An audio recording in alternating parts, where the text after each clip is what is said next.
Kill Count, where we tally up the victims in all our favorite horror movies and show you how they were made. I'm James A. Janice. I'm Chelsea Rebecca. And I'm Zoran, gonna shake my ass on the hood of Whitesnake's car, Gavoyich. And today that's not in the script, looking at a VHS 85 released in 2023. VHS 85 caps off the franchise's Years trilogy after 94 and 99. It goes back the furthest, all the way to the 80s, when home video was in its analog heyday. While VHS was an outdated format in most of the other films, here the characters see it as a hip new thing. You know, they all have the videotapes. It's a fun setting for the latest variety of segments, which includes home videos of friendly outings and family get-togethers, and documentative pieces dealing with fear and uncertainty over emerging technologies. They feel grittier and older than ever, since unlike previous entries, some of them were shot on actual VHS. 85 is also the scariest VHS in quite some time. Definitely the most horror-focused of the Years trilogy. 94 was fun and felt like a carnival ride. 99 was off the rails and oftentimes gross. In contrast, 85 is mostly terrifying. Even the segments that begin lighthearted wind up being disturbing. There's an overall darkness to the soul of this film, and I love how creepy all of it is together. It got the most mixed reception of the latest trilogy, but I think it's a strong addition to the franchise. Halloween is a season for trickery and treats. Eat your heart out, Jared Leto.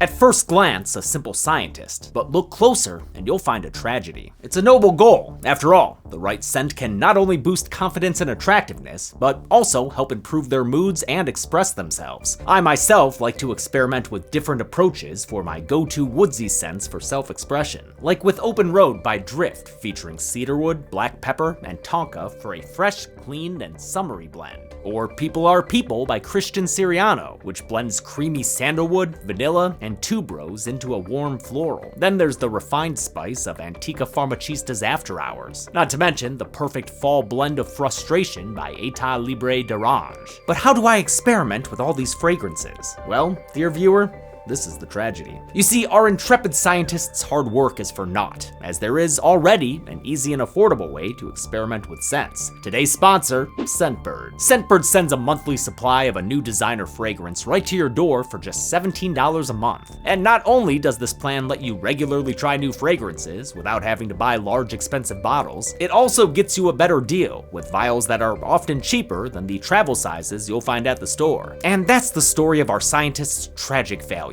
But don't feel too bad for him. He and anyone can try Scentbird with our code DEADMEAT55 off, or with the link below to get 55% off their first month. That's just $8 for your first month. How many people will we see get 86'd in 85? Let's find out and get to the kills. The movie begins with scrambled signals, a bunch of random clips, including a monster truck rally. Wow, that thing was foretold back in VHS 94. We don't need more tech, we need a grave digger. VHS 85 doesn't have a framing narrative like the first two films in 94 had. Instead, it does what 99 did and presents its segments as though they were all recorded to the same tape. Just like the stop-motion Army Men, there is one segment that keeps popping up between the others. But we're gonna take a different route this time and combine its pieces at the end to discuss it as a whole. That will allow for the first time in a VHS kill count, each host to cover two segments. So let's kick things off with your Funkle Zoran. Yeah, get on out of here. Me and the little meaty's got some bonding to do. Okay, but don't give them beer. Some of them are kids. Oh, of course not. Don't tell James. The first segment is No Wake, which follows friends on an RV trip to New Lake City. We got camera guy Rob, his sister Anna, and Anna's boyfriend Jared. Oh, and here comes the VHS butt show. Whoa, no! Hey, really turned the tables on us there. Unless, of course, he wants to fuck that record player. They're headed to a lake despite a bunch of warning signs, including a Title sign! And what's this? No swimming. Ooh, maybe there are carnivorous oil slicks here at Lake Vic? All right, who forgot to proofread the sign? Wow, really thought that was gonna say evil. They arrive at the actual lake. Yes, I'm looking at you, Tuesday the 17th. And they begin to party with their beer brand beer, which turns out was actually a thing in the 70s and 80s because of a recession. So we'd like to take a moment to apologize for making fun of Titus and Killer Clowns. I miss your old TV show. We then see more friends in the group, like Hot Girl Kelly. Not the Bundy one, but still worthy of audience cheers. And there's also designated foreshadower Kevin. Over my dead body! Oh, spoilers, buddy. And finally, there's Drew, the muscly macho man. Building the tent. Yeah, we're building it right. Cameraman Rob is most entranced by Robin. He just can't help but film her while she listens to her Let's Go to the Mall demo tape. Rob finds a Hooba stanky frazzles the squirrel, which inspires a pickup line. I found a dead squirrel. Okay, I mean, I've talked to a few women, and that's never good. I wanna see it.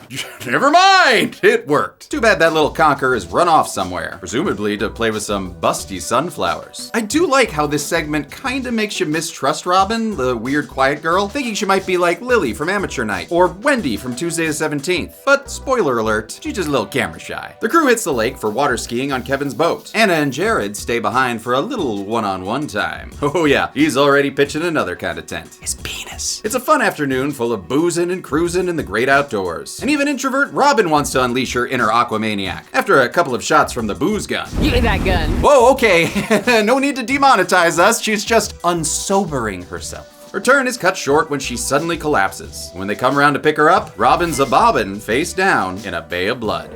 A distant pop hits Kevin in the side, but it's actually this headshot that gets him pinned to the count. The group realizes that someone is shooting at them from the shore. Drew is hit in the side, and Kelly's jaw is blown off. And another Kapowski ensures that this Kelly dies bayside. All of a sudden, this segment has become just truly terrifying as we watch these helpless people try to figure out what to do. It's the sound design, the acting, and of course the found footage format that make this all feel just kinda horrifyingly realistic. Rob tries to get a view of their attacker, but a shot through the side of the boat robs him of his life. Drew's still drawing breath, but 2 more shots don't help this life preserver live up to its name. With the carnage complete, we briefly cut away to a PSA. 10 p.m. Do you know where your children are? Oh crap! Where is my son? Sir, I think you've had too much. When we return to the boat, we learn that this wasn't the last voyage of the dead teeners, because they're alive! Alive! Can somebody help me up here? Wait, how the hell aren't they dead? Especially Kelly with that Ju-on Yoko face she's got going on. Quiet down, Fox audience. The only person who's still dead is Kevin, maybe because he was just so eager to join the count. Over my dead body! Everyone returns to shore where they find shell casings and a Roman numeral 7 painted on their RV. Oh, part 7! That's the one with the Telekinetic teenager! They also find the bodies of Anna and Jared, who have been murdered in their tents. The kills are unseen to us. We only get to experience them through the other characters' grief. And I really like the performances in this segment by the cast of mostly unknown actors, because personally the only ones I've ever seen before were Alex Gallick and Chelsea Grant, who both appeared in the Scare Package anthologies. The group debates whether they're zombies now, but Robin thinks they're something different. I've never felt more alive. Oh, you sound just like a newborn Chucky. I never felt so alive! Drew theorizes their immortality was caused by exposure to the water, since the dead folk never got in it. Anna and Jared stayed on shore to get wet a different way, with sex. And Kevin was always just driving the boat. They realize Rob may have gotten the license plate of their attacker on camera. So with nothing but, I guess, eternity on their hands, they decide to track down their mystery shooter for a little revenge. We don't kill him. We do exactly what he did to us. Alright, that's it. On to the next segment. Wait, no, but that feels so unfinished. Like these cookies I made for you. Zoran, those are just ingredients. Don't you fucking cook shame me. A bilingual black screen takes us into the Spanish language segment, God of Death. In a Mexican news studio, cameraman Luis and lead anchor Lucia de Leon are setting up for their morning broadcast. She's got her reporting gloves on and everything. I love this woman. Lucia throws it to reporter Gabriela, who, despite her own reporting gloves, is still a bit of a novice. She's played by the segment's director, Gigi Salguero. She's worked in anthologies before, including Welcome to the Blumhouse and Into the Dark. She also directed a segment in Satanic Hispanics, alongside VHS vet Eduardo Sanchez and When Evil Lurks' Damian Rugna. The broadcast is interrupted by breaking news: the Earth's crust. It's a giant earthquake, and though Lucia tries to keep the show going, she's crushed by a chunk of the ceiling. Aw, come on, she was great! Are we sure she's dead? Oh, yep, she did. A group of first responders rescue Luis from the rubble, and he quickly succumbs to found footage protagonist syndrome. On their way out, he catches a glimpse corpse of another dead crew member, a makeup artist whom we saw earlier. And I guess I'll also add this other crew member as well, since it sounds like nobody else survived the incident. The group makes it to an outdoor balcony where they see this was a citywide destructive event. There are fires and helicopters everywhere. The quake depicted here is the real-life 1985 Mexico City earthquake, which killed an estimated 5,000 people. It was a disaster that felt personal to Guerrero. My whole family lived it. It's the biggest fear in the city. Here, it's a tragic event that makes for a captivating and terrifying tape. As they try to find a way out, they pass another body, some poor victim who's been pinned down by rubble.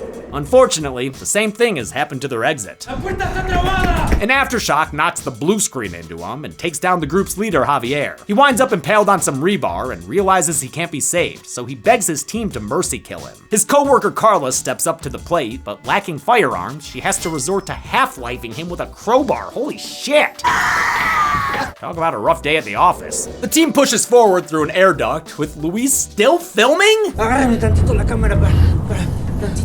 Carla, don't. This is insane. It does give us a look at Luis, though. And turns out the earthquake turned him into the motherfucking Joker. Ooh, Joker with a glow stick. Club Joker. As they crawl, we give the shorts one moment of levity. Then they start laughing. You know Joker, he loves to laugh. This segment was shot on an actual VHS camera that was so old they couldn't play their takes back since it would risk damaging the tape. Instead, they recorded 3 takes of everything and couldn't see what they shot until they were editing. The group winds up in the lower levels of the building, and it doesn't sound like they're alone down there. Carla thinks it could be a survivor and follows the sound into a cave full of spooky fog and old-ass murals. And a jump scare! Wait, Olmec, what are you doing down here? Hey, are you trying to Three Stooges Olmec? Cut it out! This is actually an ancient shrine to Mictlan, the Aztec god of death. A fault line opens up and lets in a draft of evil, affecting a team member named Eddie, who becomes the most unwanted stripper any bachelorette's party's ever seen.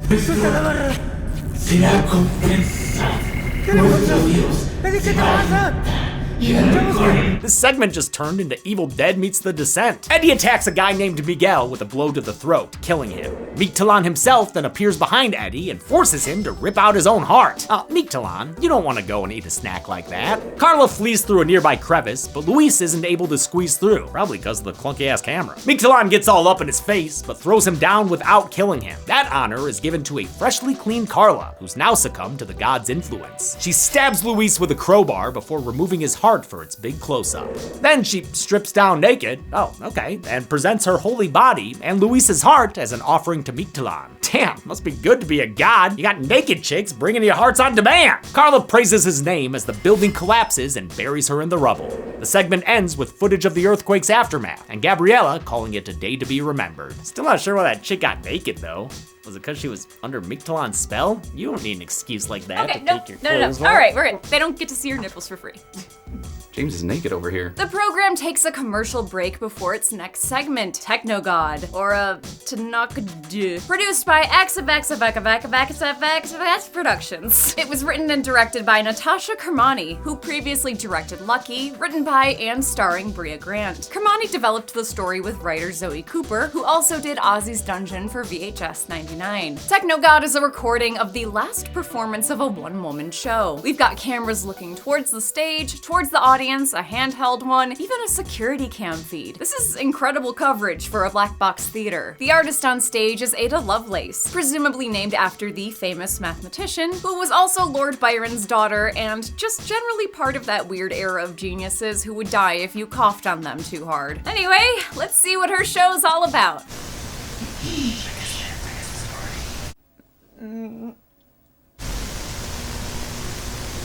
Wait, did the show start or? Who here believes in God? Wow, nice to meet you too. And what God do you believe in? Jesus. Yahweh? Joe Hendry. I believe in Joe Hendry.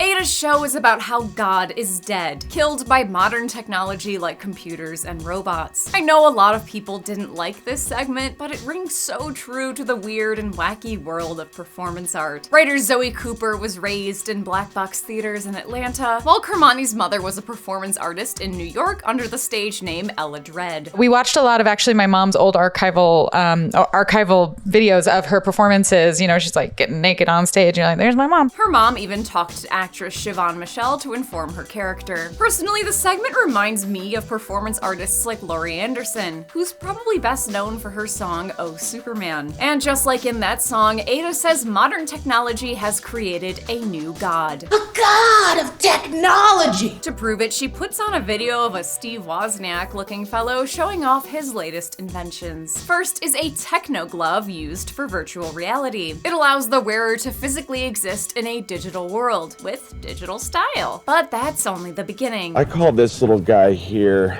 my iPhones. Drop the S. Just iPhone. It's cleaner. I'm assuming this guy is filming all of this in the park because his family kicked him out of the house. And to top it all off, he's a no-shoes guy. His grand finale is showing off how he can drink lukewarm coffee in the virtual world. Truly, the limits of the human imagination are boundless. These goggles were actually based on a real system from the late 80s developed by Jaron Lanier, who really called it the iPhone. I still think the segment hits it a little too hard though. iPhones, my iPhones. Lanier also may have literally coined the term virtual reality. His iPhone didn't take off, however, maybe because it cost $250,000. The tech bro tells us that this will be the future, if Mark Zuckerberg can ever get the legs to work, and Ada intends to demonstrate his product here today. She quick changes into a Matrix-looking leather suit, which the guy in the video selfishly did not wear, and blasts herself into cyberspace. She boots up a Tron-style city and attempts to summon the so-called god of technology, whom she describes as being a child. Our real-life future overlords are currently architecting our demise on Roblox, so she's not wrong here. Ada does all this through the power of performance art. It's very performance artsy. The god of technology is a myth for the new era. A myth, a myth, a myth, a myth. This is basically just us playing around with our soundboard on stream. With a dash of Paul McCartney Catboy. Ada waits for someone to show up like she's on mic in the lobby of an asymmetrical horror game.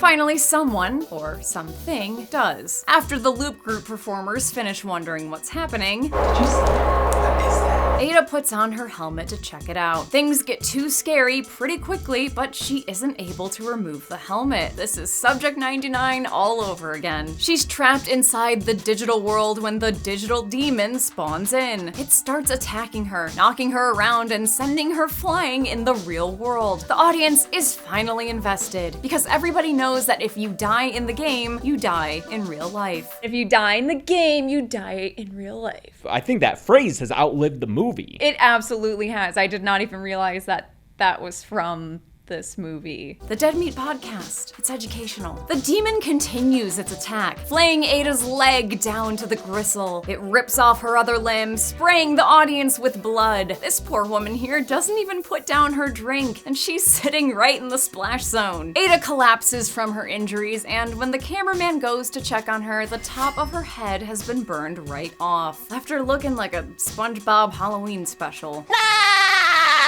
This gnarly kill was achieved with an animatronic head, once again built by VHS mainstay Patrick McGee. The segment ends as the audience gives Ada a round of applause. With that, I'll throw things back to our most talented, funniest, and handsomest kill count host, whose critter kill counts are the best episodes of the series, Zoran Gavoyich.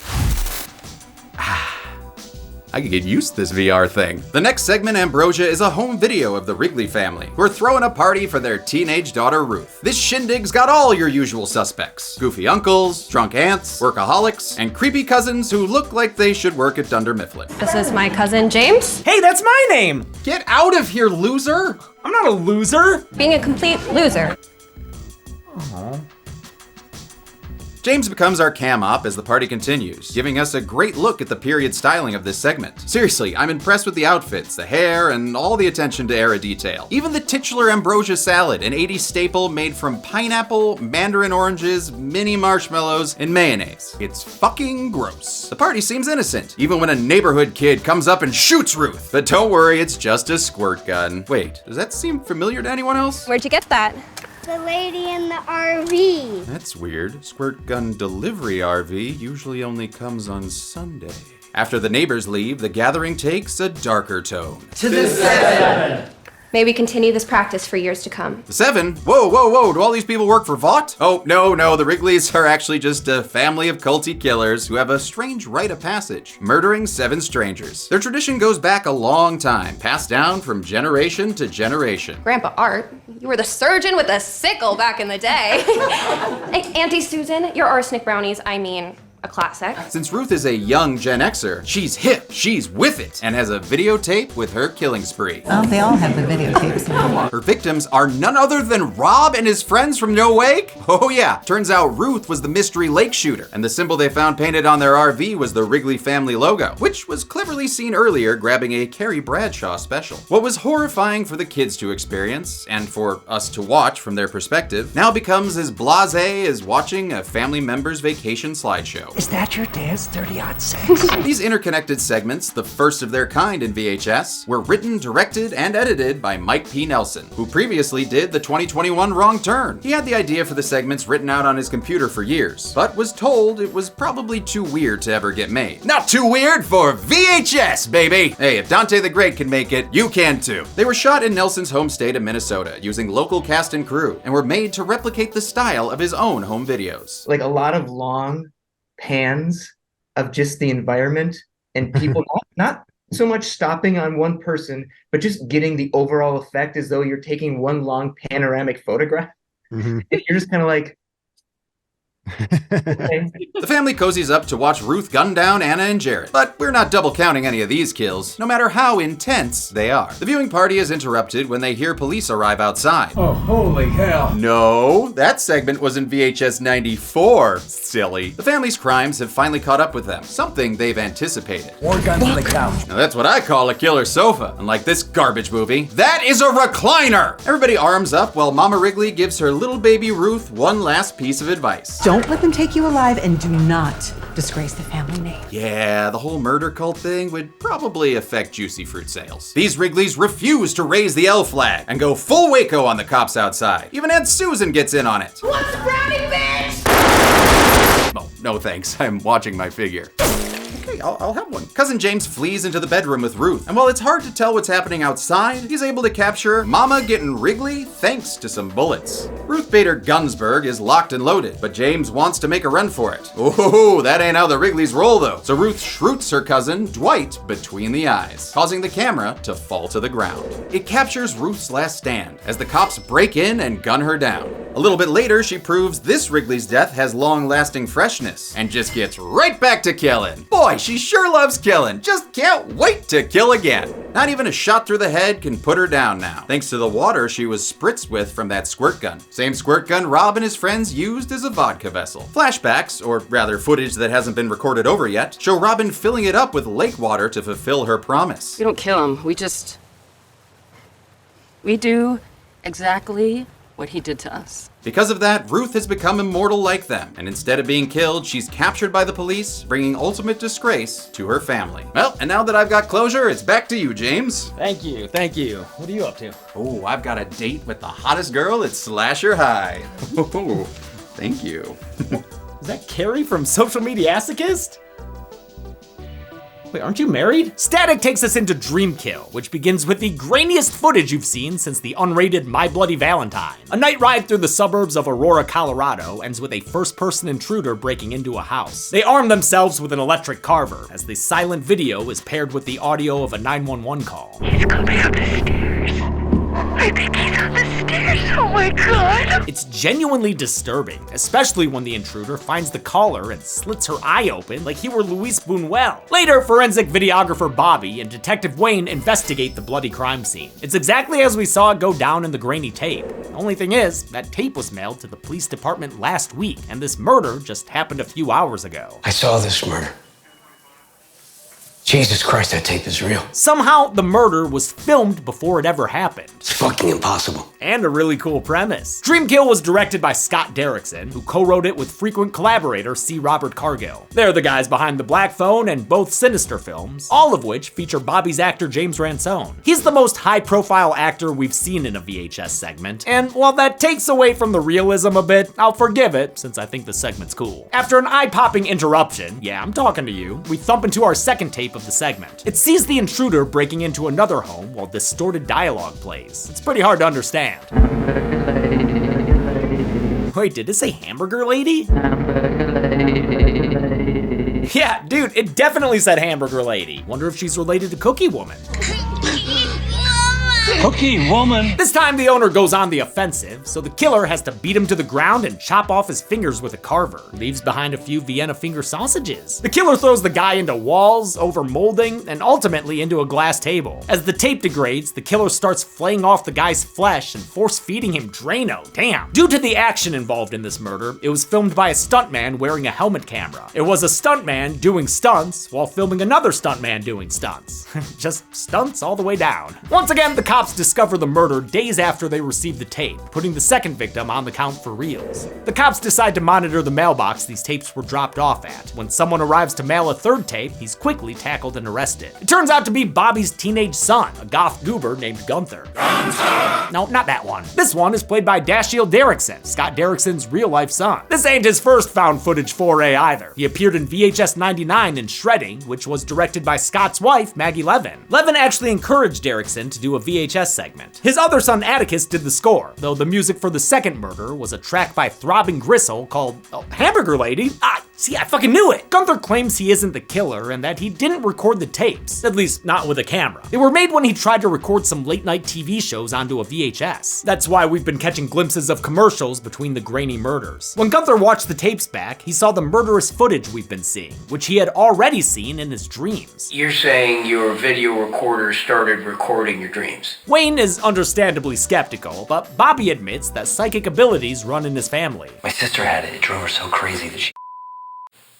Gunther's cousin Gwen has it too. That line refers to Finney's dead mom and sister Gwen in The Black Phone, revealing this segment takes place in the same universe. It makes sense, since Gunther's visions look just like Gwen's in that movie. The only thing I don't get is why they cast James Ransone here. He already played the grabber's brother Max in The Black Phone. Finney's uncle looks exactly like that guy? Must have made for a confusing few minutes there. Gunther's latest tape depicts another future victim. At least, I think that's a body. What am I looking at here? I can't. Oh, there's the head. Okay, I think I get it. The tape reveals the victim's address, so Wayne and Bobby rush over to stop the murder before it happens. When they get there though, Wayne confronts Bobby in the car. He did some digging and discovered all three victims were connected to Bobby from when he used to be a cop. The two women had accused him of stalking and sexual assault, while the second victim was their lawyer who pressed charges. The incident made Bobby lose his badge, which is how he ended up as a forensic videographer. Wayne gives his friend a chance to come clean. Holy shit! But instead, Bobby abruptly shoots the detective in the head. Then he walks into the house to make dreams come true. Back at the station, Gunther wakes up from a nap. He finds his latest dream has been recorded on the interview camera. Wait, so is this dream footage of him watching dream footage? I just dreamed this. Trippy. That means he sees it coming when his bloody father walks in. I'm assuming he went ahead and killed the woman in the third tape, so I'll put her on the count. Bobby intends to kill his son for meddling with his plans, but Gunther ain't worried. He just skipped ahead in the movie and knows how this segment ends. Before Bobby can discipline his kid, he's distracted by a gunshot from an approaching officer. Bobby quickly returns fire, killing him. Another cop tries to intervene, but gets his throat slit for his troubles, right before Bobby blows a third cop's top off. Derrickson's always been great at crafting scares, but it's fun to see him explore gore a little more in this segment. Backup arrives, so Bobby grabs heavier weaponry. He shotguns one dude's arm clean off before taking down his buddy with a chunky headshot. The Bobinator gets ready to continue his killing spree, but he's stopped dead in his tracks by a headshot from behind. It's Gunther who stares in shock as his dream and this tape comes to an end. Our next segment... Oh my god, I just saw into the future.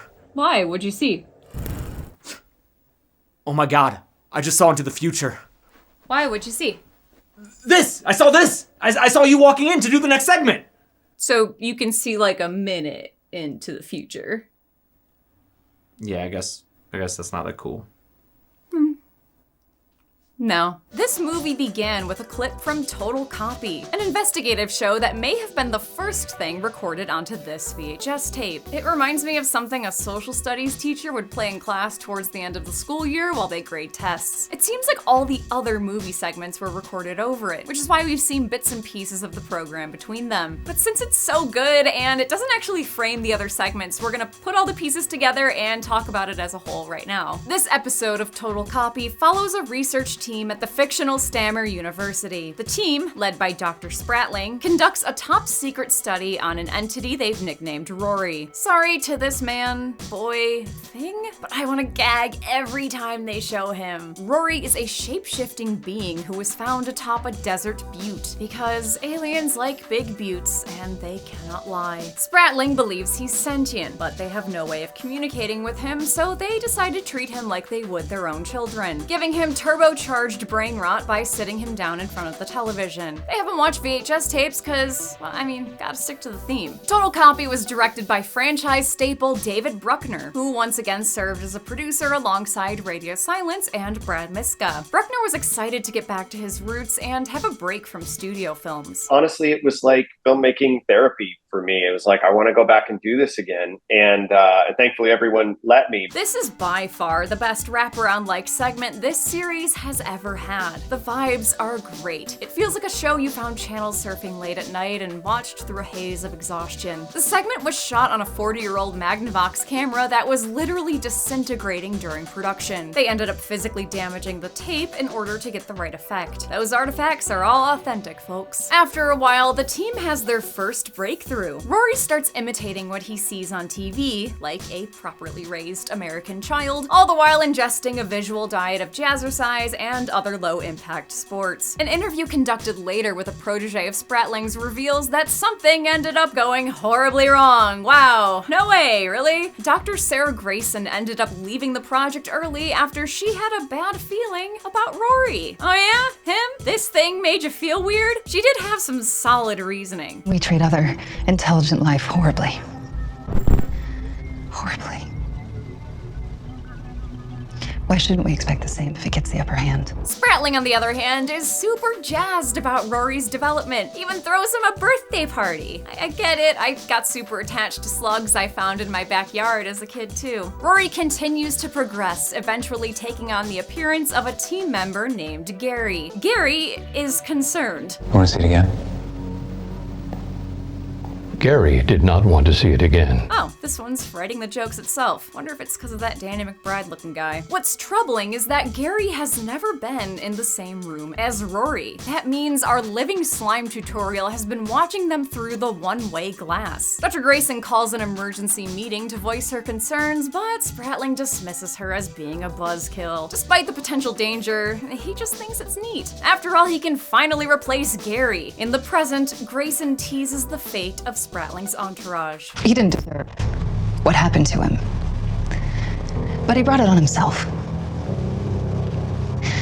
My primary sympathies are with those he took with him. Total Copy was the last segment shot, giving Bruckner the unique position of knowing what all the other segments were. He tried to make his tape a thematic synthesis of all of them. The body horror of Nelson's, the procedural elements of Derrickson's, the sense of duty from Guerrero's, and the sci-fi elements of Kermani's. Other inspirations included unsolved mysteries and movies like Videodrome, From Beyond, and Dreamscape. The main thing Bruckner wanted to do, though, was parallel the current use of AI. Rory's a monster they feed information to in order to train him, and eventually he'll be their downfall. During the research team's final days, Rory becomes unresponsive. Spratling wants to try medical treatment, but Grayson cautions him against getting played. And if this is as intelligent as you say it is, I think it could be manipulating you. He pressures her to do it anyway, so she packs her bag and quits. The one thing I can't figure out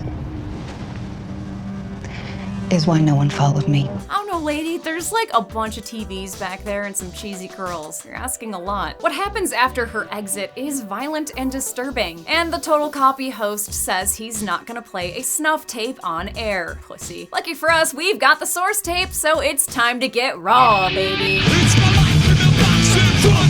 Without Grayson around, the task of giving medicine to Rory falls to his biggest fan, Gary. It comes as a shock to fellow researcher Dr. Porter, who thinks Spratling is making a rash decision. Nah, dude, send Gary in there in a Monsters Inc. suit and pump that thing full of adrenaline. It's like giving a chimp Xanax. What's the worst that could happen? Dr. Porter's fears are confirmed when Rory grows a tendril that wraps around Gary's arm. Spratling's like every terrible dog owner you meet at the park. He's just playing, it means he likes you. But Spratling's slime baby goes full thing mode, folding out some gross little feeders. Fun. Rory's final form was designed by Keith Thompson and, besides a background CGI replacement, was completely practical, made from gelatin and a giant fiberglass mold. Porter makes a judgment call to try and get Gary out of there, while Spratling still acts like Rory's just a kid who's roughhousing a little too hard. It's okay. Okay. It's okay.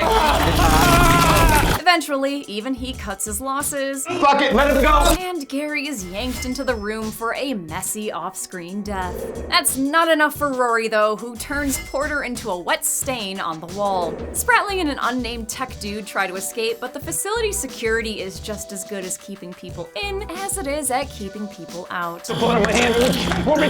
Spratling's unable to unlock the door in time, allowing Rory to do whatever he does to this guy. Looks slappy. A cornered Spratling begs Rory for mercy, only to get a tentacle thrashing that leaves him leaking blood all over the floor. Rory proceeds to drag the tech guy's body and the camera along the floor. He yanks it all the way back to his chamber, where it's revealed this massacre was in service of his TV screen.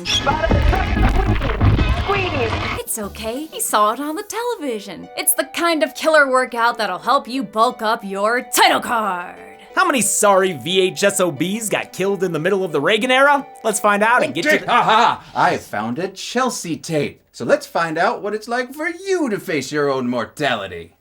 Okay. Oh, I really thought there'd be more resistance to that. Yeah, apparently fans have nicknamed me the Chaos Gremlin. I'm learning this for the first time today.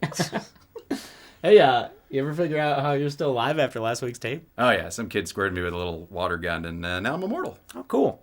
It is cool.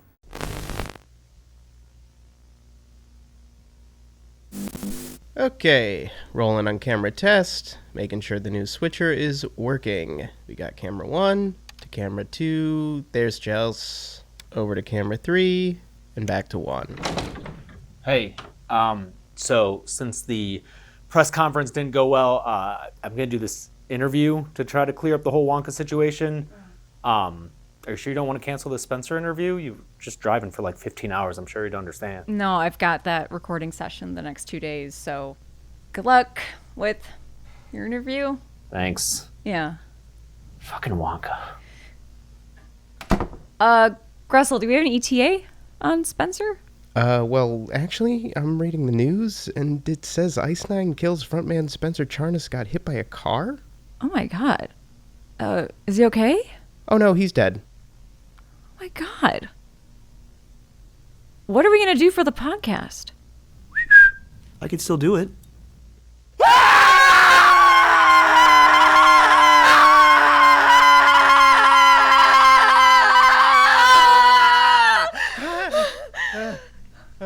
Shall we start? I mean, these are useless. So you're a ghost. What's that like? Well, it's not great. I'm basically doomed to wander the earth until I exact vengeance upon those who have wronged me. Something like that. Sounds rough. If you don't mind me asking, how did you die? Well, my car broke down on the way over here.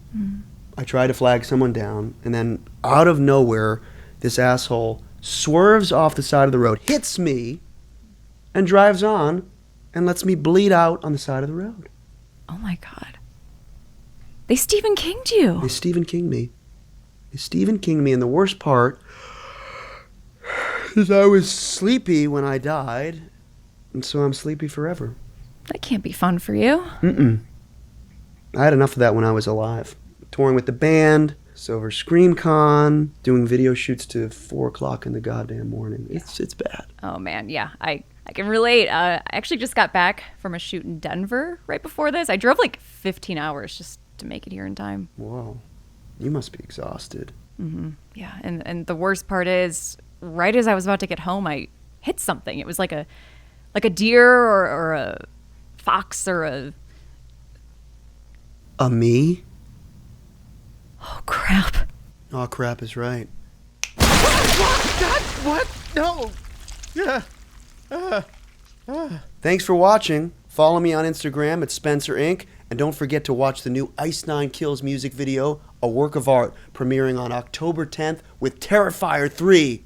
And Gressel, huge fan. Oh, thank you. Stop it. Oh, did you get sprayed with a squirt gun too? No. Oh, Chaos Gremlin stuff? Yeah, I guess. Great, so I'm the only immortal one here. 35 people died in VHS 85. The victims consisted of 22 men and 13 women, giving us this 1980 pie chart. 85 is on the lower end of the franchise in terms of body count, and that's even counting the kills that didn't stick thanks to that magic water. Dream Kill was the movie's deadliest segment, narrowly beating out God of Death, while Techno God only had 1 kill for its one-woman show. With a runtime of 111 minutes, VHS 85 had a kill on average every 3.17 minutes. And with 6 segments, the movie had an average of 5.83 kills per segment. We'll give the Golden Chainsaw for coolest kill to Kelly, whose jaw got shot off. Tough thing to live for eternity with. Great, disgusting effect she's walking around with the whole time. Doll Machete for lamest kill will go to the Ambrosia paramedic, gunned down off screen after a culty Sweet 16. And that's it. VHS 85 came out in 2023 and capped off the year's trilogy. The next installment looks to be more genre-themed with a sci-fi bent for VHS Beyond. It just came out on Shudder, so make sure you watch it before we cover it next week. Until then, I'm James A. Janice. I'm Chelsea Rebecca. I'm a man who remade Back to the Future with a gorilla in a movie called Mondo Monkey A Go-Go. This has been the Kill Count. On the next Kill Count. The Halloween season is upon us, so we can finally do the movie you've all been asking us to do. Let's go. Halloween Ends is the final chapter of the latest Halloween trilogy that started with the 2018 requel. It sends off Laurie Strode with a climactic battle against her nemesis. Her granddaughter's new boyfriend? This is not how it works. Yeah, you wouldn't think so, but this movie puts Michael on the back burner so another guy can take up the Myers mantle. I'm Michael Myers. No, not you. I'm talking about the cool new character, Corey Cunningham. No pressure. It's a weird decision for a grand finale, and fans were understandably upset. Just let me be mad. Why can't I be mad? Well, because Ends isn't quite as awful as some people make it out to be. Let's show them all. We've still got great performances from Jamie Lee Curtis and the rest of the cast. So do you want to do it? Or you want me to? And yes, that includes Corey, especially Corey. You don't know what you're talking about. Yes, I do. Rowan Campbell does an amazing job. Plus, as per usual, it's got some good kills. Give us something to scream about. They're just not always done by Michael. Sorry, Boogie fans. I just get so excited about all that boogeyman bullshit. This week, watch the most divisive Halloween movie since the season of the witch. Happy Halloween. Then on Sunday, trick or treat yourself to the Kill Count, only on Dead Meat. We're gonna have a good time tonight. Halloween Ends can currently be watched on the pictured streaming platforms. Dead Meat always recommends you watch the movie for yourself before its kill count. It's the only way to have your own properly informed opinion. Kill counts are never meant to replace the experience of watching a film. Thanks a lot for watching this Kill Count for VHS 85. The best year ever. The tape was of Chelsea. We have not made it yet by the time we're filming this right now. Yeah, So we have not. I don't know what just happened down there. Oh, so let's make sure that we thank Spencer Charnas. You are so good. You didn't have to cover up so good.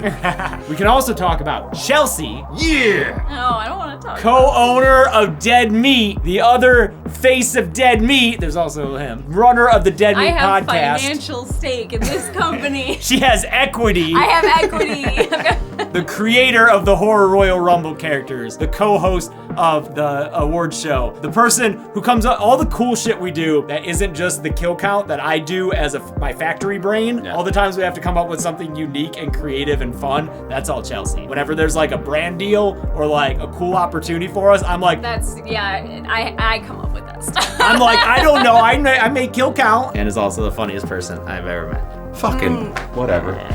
Gross. Molly loves Chelsea too. Molly loves Chelsea more than me, even though she was my dad's dog. Thanks everyone. Be good people.